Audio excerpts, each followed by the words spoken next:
In the early hours of March 16, 2024, multiple 911 calls flooded dispatch in Greenville, Mississippi, reporting a massive structure fire at a single-story home on Willow Creek Drive. Witnesses described thick black smoke rising into the night sky, flames engulfing the property, and the unmistakable sound of crackling wood and shattering glass as the fire consumed everything in its path. Emergency responders were dispatched at 2:47 a.m.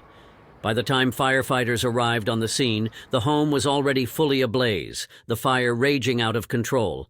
Flames extended more than 20 feet into the air, with intense heat radiating outward, forcing first responders to keep their distance. The roof had partially collapsed, and sections of the exterior walls were beginning to cave in. Neighbors stood in shock and horror, watching helplessly as the fire devoured the home. Several reported hearing screams moments before the structure became fully engulfed, but the voices were quickly drowned out by the roar of the flames. Some attempted to approach the house, but the intense heat made it impossible. As firefighters worked to contain the blaze, rescue efforts proved futile. The front door was barricaded, and every window had been sealed shut from the outside, suggesting a deliberate attempt to trap those inside. Water hoses blasted at full pressure, but the fire had spread too quickly, fueled by what investigators would later confirm to be gasoline accelerants strategically placed throughout the home. At 3:56 a.m., the fire was finally extinguished. What remained was a skeletal shell of charred wood, smoldering debris, and the unmistakable stench of burnt flesh. Inside the blackened ruins, firefighters discovered 8 bodies. The remains were barely distinguishable from the collapsed furniture and burnt structural materials. The extent of the fire damage made immediate identification difficult, requiring forensic specialists to carefully extract and analyze each set of remains. Preliminary assessments confirmed that the deceased included Cassandra Rawlins, 36, Kendrick Rawlins' wife; Franklin Rawlins, 72, his father; Marcus Rawlins, 34, his younger brother; Isaiah Rawlins, 21, his son; 6 children, ages 3 to 17. The severity of the fire made it impossible to determine the victims' causes of death on site. However, further forensic analysis revealed a disturbing truth. Several of the victims had sustained blunt force trauma prior to the fire, indicating that they may have been incapacitated or killed before the house was set ablaze. Arson investigators soon confirmed that the fire had been intentionally set. Multiple ignition points were identified within the home, and traces of gasoline and accelerants were found in the living room, hallways, and bedroom entryways. Investigators noted that every exit had been obstructed, preventing the victims from escaping. Law enforcement immediately launched a homicide investigation. Given the violent nature of the crime and the deliberate method of execution, detectives knew they were dealing with a mass murder rather than a tragic accident. Within hours, they had their prime suspect, Kendrick Rawlins, 39, the only surviving member of the household. Neighbors reported seeing him storm out of the house just a day earlier, following a heated argument with his wife. Security footage from a nearby gas station captured Rawlins purchasing 2 5-gallon containers of gasoline and fire accelerants just hours before the fire. A statewide manhunt was launched, and Rawlins was located 5 hours later, sitting alone in his police patrol car outside a gas station in a neighboring county. When officers approached, he remained completely calm, making no attempt to resist. Instead, he smirked and reportedly said, "Took y'all long enough." Rawlins was immediately taken into custody, where he later confessed to the murders, revealing a chilling motive that would shock both law enforcement and the community. The chain of events that ultimately led to the deaths of Cassandra Rawlins, 6 children, Franklin Rawlins, and Marcus Rawlins began with a routine medical checkup. On March 10, 2024, Malia Rawlins, 17, the eldest daughter of Kendrick and Cassandra Rawlins, was taken to Greenville Regional Medical Center for persistent autoimmune symptoms. According to medical reports, she had been experiencing chronic fatigue, unexplained joint pain, and recurring infections, all of which pointed to a possible hereditary immune disorder. Due to the nature of the symptoms, her doctor ordered a genetic panel to screen for inherited conditions, requiring DNA samples from both biological parents and siblings. The test aimed to identify any genetic markers associated with hereditary diseases, providing insight into the origins of her condition. On March 12, 2024, blood samples from Kendrick, Cassandra, and all 6 children, Malia Amir, 15, Layla, 13, KJ, 9, Naomi, 6, and Ezra, 3, were sent to a specialized forensic genetics lab in Jackson, Mississippi. As standard protocol for familial medical screening, short tandem repeat STR DNA testing was conducted. STR analysis is one of the most accurate and widely used DNA profiling methods, examining specific regions of genetic code where repeating sequences differ between individuals. This process is commonly used in paternity testing, forensic investigations, and kinship analysis. When the initial results came back, medical staff at Greenville Regional Medical Center were immediately alarmed. Kendrick Rollins was not the biological father of any of the 6 children. At first, laboratory technicians suspected a clerical error. A second round of testing was ordered to rule out a possible mix-up. The samples were re-examined using YSTR analysis, a technique that isolates male-specific genetic markers inherited exclusively through the paternal line. The results were undeniable. Further testing was conducted to determine the true paternity of the children. The findings were far more disturbing than anyone could have imagined. Malia, 17, and Amir, 15, were fathered by Franklin Rollins, 72, Kendrick Rollins' own father. Layla, 13, KJ, 9, and Naomi, 6, were fathered by Marcus Rollins, 34, Kendrick Rollins' younger brother. Ezra, 3, was fathered by Isaiah Rollins, 21, Kendrick Rollins' own son from a previous relationship. The revelation pointed to a systematic pattern of incest and long-term deception within the Rollins family. Medical professionals at Greenville Regional Medical Center were legally obligated to alert Child Protective Services, CPS, and law enforcement due to the serious nature of the findings. The test results were delivered to Kendrick Rollins on March 15, 2024. According to police reports, the moment he received the information, he went completely silent, staring at the documents for several minutes before abruptly walking out of the hospital without a word.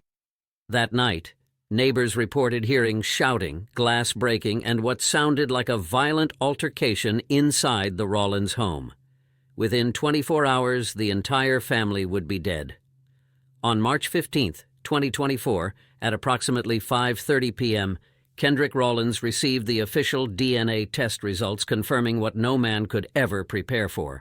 He was not the biological father of any of his 6 children. The tests revealed that his father, his brother, and his own son had all fathered the children he had unknowingly raised as his own. According to hospital staff at Greenville Regional Medical Center, Rollins sat in stunned silence for several minutes after being handed the documents. He reportedly flipped through the pages multiple times, as if he couldn't comprehend what he was reading. Then, without speaking, he abruptly stood up, walked out of the hospital, and drove away without checking out at the front desk. By 6:15 p.m., Rollins arrived home. What happened next would be the first explosion of violence that would ultimately lead to the total annihilation of the Rollins family. Neighbors reported hearing loud shouting coming from inside the house. Witnesses say Rollins and Cassandra were engaged in a heated argument, with Rollins demanding to know how long she had been lying to him. The yelling soon escalated into the sound of breaking glass and objects being thrown against the walls. One neighbor, who lived directly next door, later told investigators that they heard Cassandra laughing, not crying, not pleading, but laughing hysterically. According to police reports, Cassandra did not deny the accusations when confronted. Instead, she mocked her husband, allegedly taunting him about how long she had been deceiving him. "You always thought you were the man of the house," she reportedly told him. "But you were just another fool." She admitted that everyone in his family knew the truth, except him. She then allegedly laughed in his face, telling him he had been raising someone else's kids, while his own father, brother, and son had all been sleeping with her behind his back. The confrontation became physical. At 6:45 p.m., neighbors reported hearing loud crashing sounds inside the Rollins residence. Witnesses saw Rollins storm out of the front door, visibly shaken, his hands trembling, his face contorted in a mix of rage and devastation.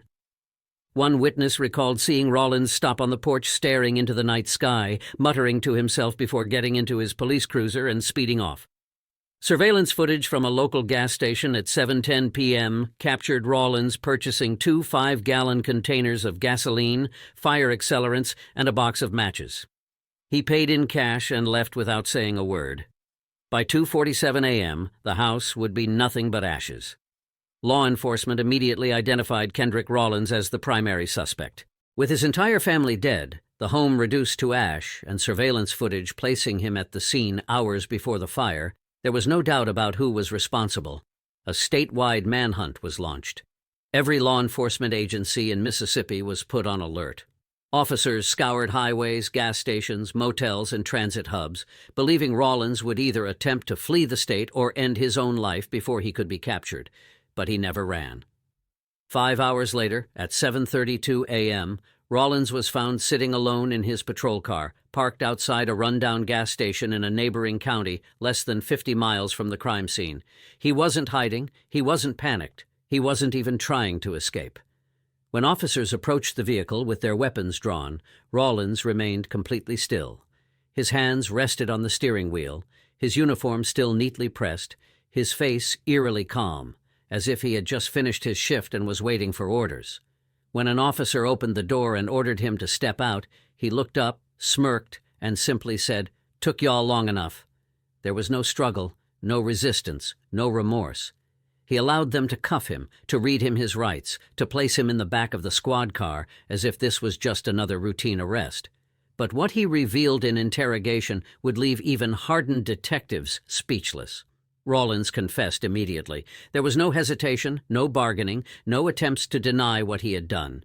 He laid out the entire sequence of events with disturbing clarity, speaking in a measured, almost detached tone, as if he were recounting someone else's crime. He told them that the DNA results had shattered his entire existence, that in one moment of scientific certainty he realized his entire life had been a lie. He described the humiliation, the betrayal, the gut-wrenching realization that his own father, his own brother, and his own son had taken turns with his wife, that he had unknowingly spent 20 years raising children that were not his own, that he had been playing the role of a devoted father while, in reality, he had been raising his own half-siblings, nieces, and nephews. Rollins said he felt there was no way forward, that there was no possible reality in which he could continue to exist, knowing what had been done to him. But more than anything else, he could not allow the Rollins bloodline to continue. In his mind, there was only one solution: to erase every trace of what had been done to him, to wipe out every piece of his family's disgrace. He admitted that his father and brother were the first to die. He had beaten them mercilessly with his police-issued baton, breaking bones, ribs, and skulls, ensuring they felt every ounce of his rage before they took their final breaths. Then he turned to the rest of the house. He barricaded the doors, soaked the floors in gasoline, and struck the match. He told detectives that he stood outside and watched the flames rise, listening to the muffled screams of those inside as the fire consumed them all, and then, as if his work was done, he got in his car and left. When asked if he regretted his actions, Rollins smiled for the first time. "The bloodline ends with me."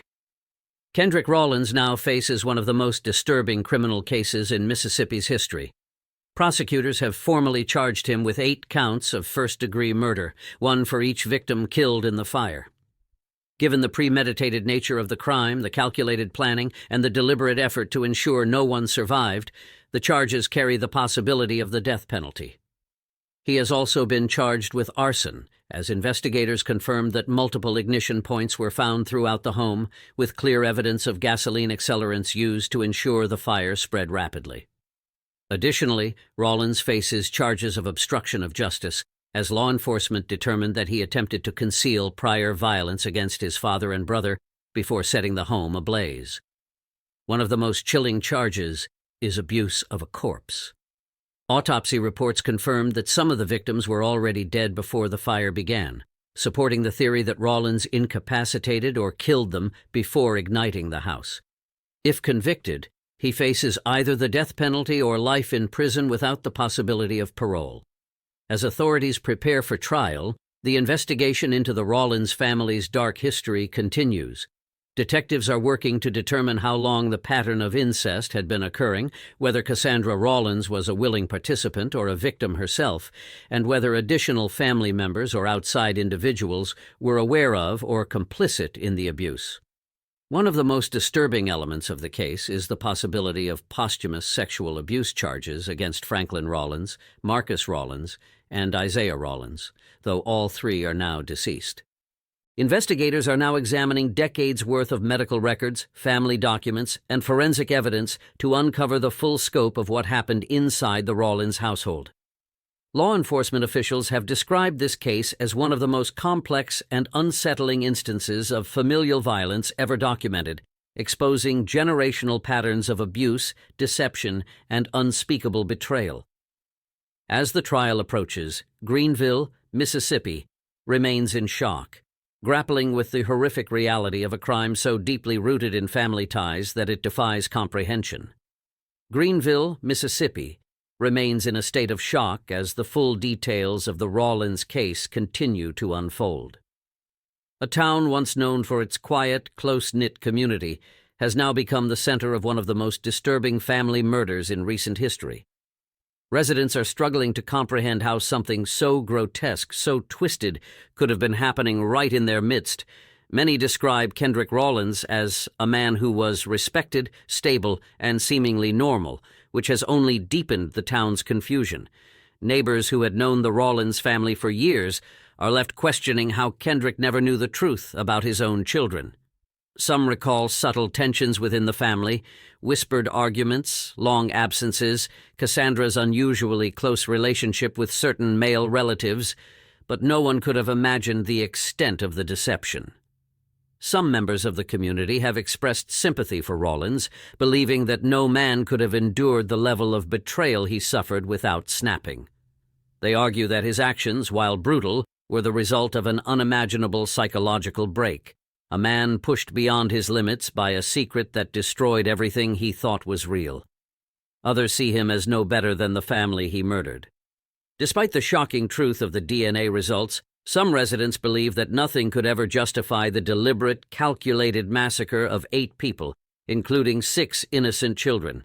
With the charred remains of the Rawlins home still standing, the site serves as a grim monument to the horror that unfolded there. Some neighbors have refused to walk past it, calling it a place of unspeakable evil. Others visit the site out of morbid curiosity, staring at the ashes, trying to make sense of what led to such a complete and total annihilation of an entire bloodline. The town remains divided. Was Kendrick Rawlins a victim or a monster? Was this justice or an act of sheer brutality? And most disturbingly, how many other secrets still remain buried beneath the ashes? Authorities have described the Rawlins family murders as one of the most disturbing acts of familial violence in recent history. The sheer scale of deception, incest, and betrayal uncovered in this case has sent shockwaves far beyond Greenville, Mississippi, leaving investigators, psychologists, and legal experts grappling with its horrifying implications. With the deaths of Cassandra Rawlins, her 6 children, Franklin Rawlins, Marcus Rawlins, and Isaiah Rawlins, the entire Rawlins bloodline has been effectively wiped out.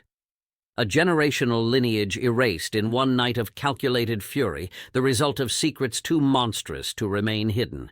This case raises profound ethical and psychological questions, not just about the physical violence that ended the Rawlins family, but about the years of generational abuse, manipulation, and deception that led to it.